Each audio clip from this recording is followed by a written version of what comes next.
Hey guys, welcome to a brand new video, the first one of 2014. Sorry I haven't been really making videos this past month because I've just been really super busy.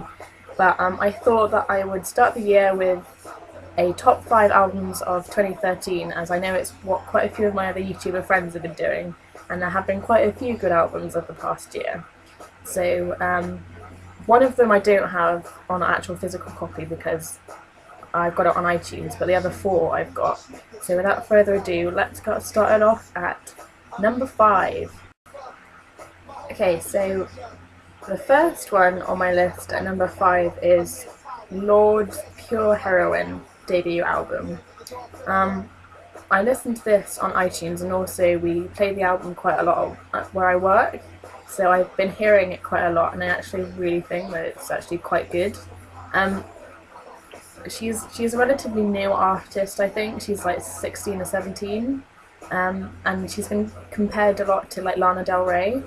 But I think like you either love her or hate her, and she's one of those people that I actually quite like, because I think Lana Del Rey is more like she's more like romanticized, like fantasy Instagram-ness, and I don't mind that, but like I prefer Lord because she seems quite raw and sort of like a bit more real, and like her music, like Royals, that's been like viral like all over the radio these past few months.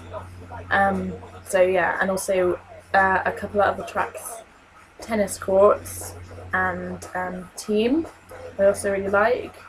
It's quite mellow, but like I've seen the video for Royals, and yeah, it's just really sort of mean, and she's just got such this husky, gravelly voice that I just really connect with. So yeah, I think number 5 would have to be Pure Heroine from Lord. Really good. Okay, so the album at number 4 is Haim, Days Are Gone. This is their debut album as well, and they're sort of like this sort of indie rock grunge girl band. I've seen a couple of their sets on YouTube. Like they've done quite a few festivals this past year. Like they did Glastonbury, I think, and I think they did the iTunes festival either this year or last year, 2012. But yeah, that like a group of 3. Like I think they're sisters, and some songs that you might know are The Wire. That was one of their singles, and also Falling. And yeah, they're just a really good sort of quite real, organic band that I really warm to, because that's sort of like my style of music. And I think that when I was watching them performing and when I hear them, I just think that there's a gap in the market for that sort of music, like a girl band performing like grungy songs, because there aren't really that many like girl bands who actually like play guitars and like play their own music whilst they're performing. And I think that's kind of a really great vibe, because you don't really get that in the music industry anymore. It's just sort of like solo artists getting produced by other people, getting their songs written for them. And I think this album's really like earthy and really like grungy and rock felt. So number 4 I think definitely deserves to be in this list, because it's their debut album and they're a really great band.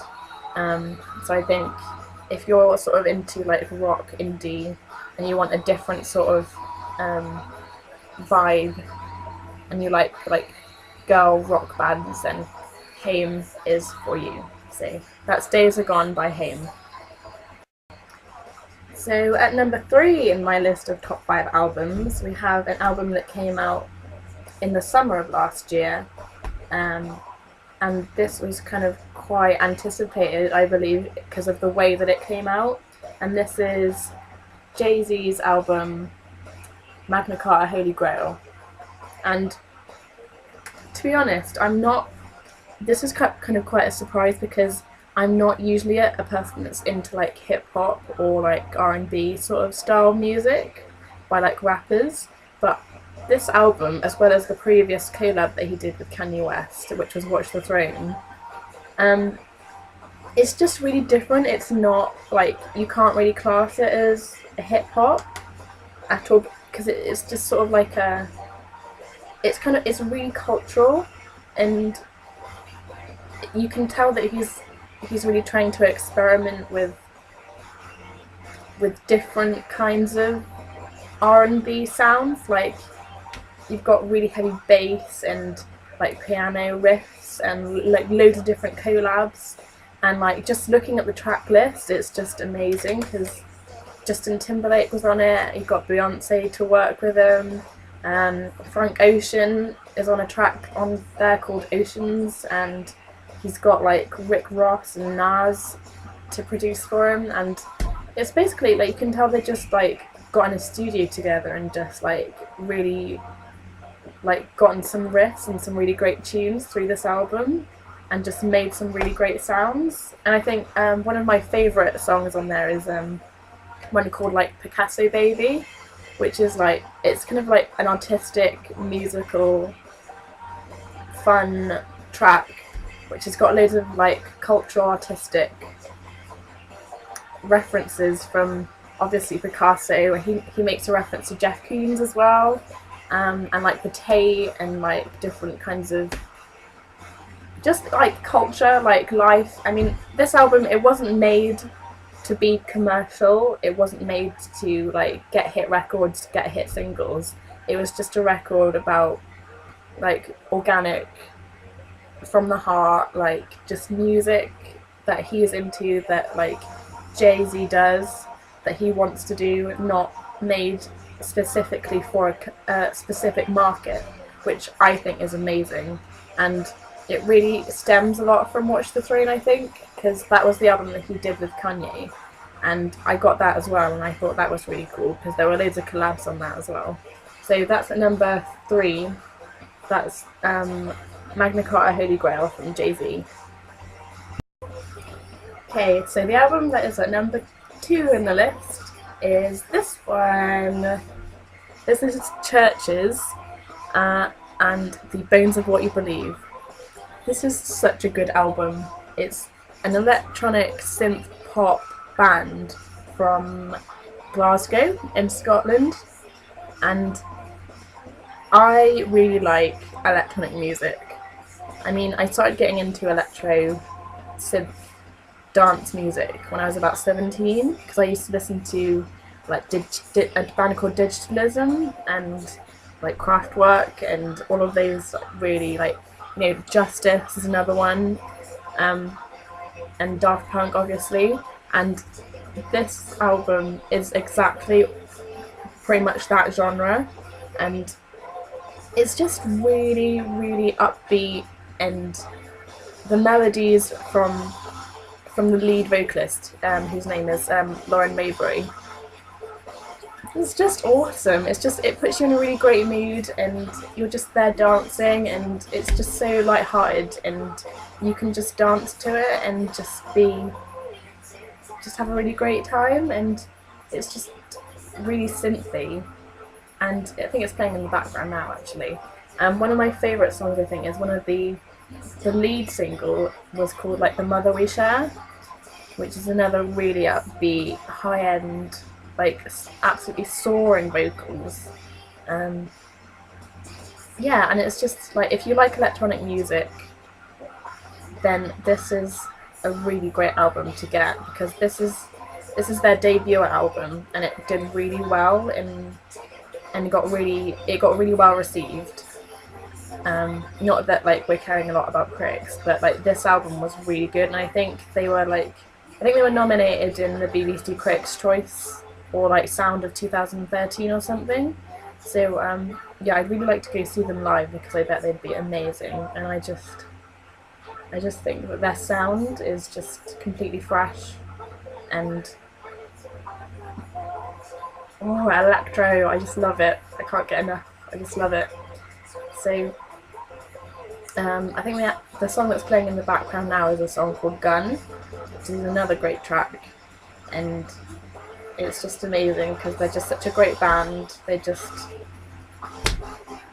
It's just so fresh, and I really love it. So that's Churches at number 2. So we reach our number 1 spot, and anyone who knows me or has watched my YouTube videos before will know that I'm quite a big fan of this person. My number 1 album of 2013 goes to none other than Lady Gaga.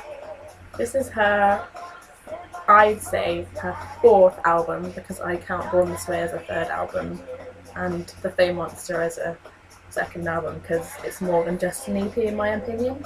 But anyway, this album is amazing. I got it on the day it came out, on the 11th of November, and I went to Swinefest when she performed at iTunes Festival, and what can I even say? Like, I can't even at this.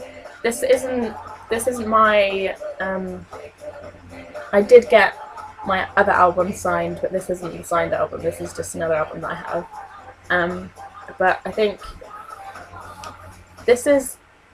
Loads of people say that she's gone for a different sound, and she definitely has. It's much more electronic dance, and like there are quite a few like different sort of sounding songs. Some that like don't quite like match the other songs on the playlist track listing, like for instance Jewels and Drugs, which is sort of like a hip hoppy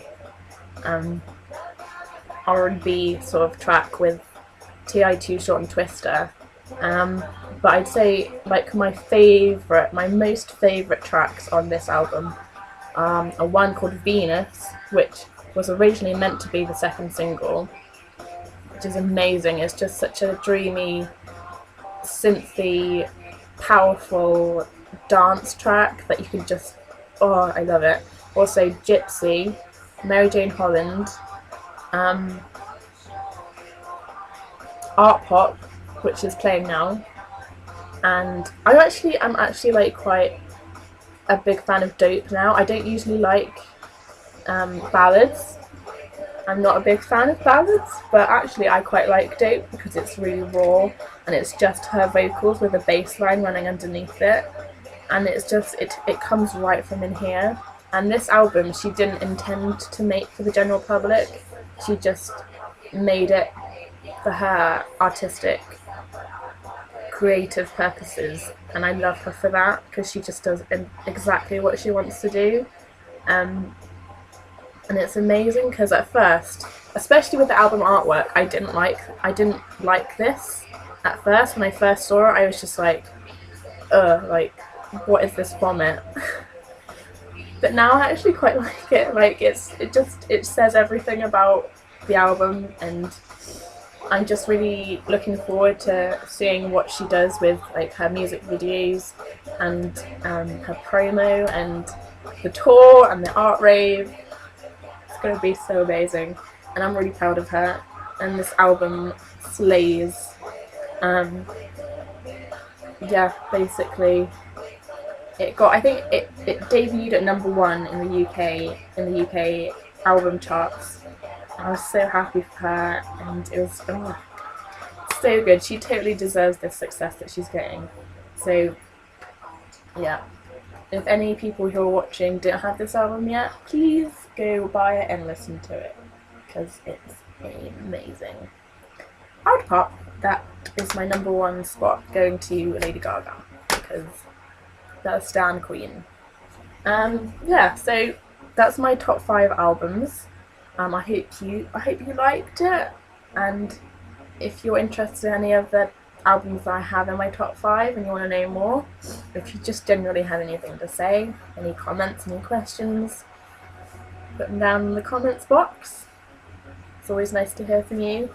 I don't know when my next video will be. There'll probably be like an update of some kind, or like if I go to London next, which I'm not sure when, maybe I don't know when, because like we don't know if Gaga's going to come to the Brits or not next month. It's kind of a bit up in the air still, so we're gonna have to wait and see for that. Fingers crossed. So yeah, I will see you guys in another video. What was that? See you soon.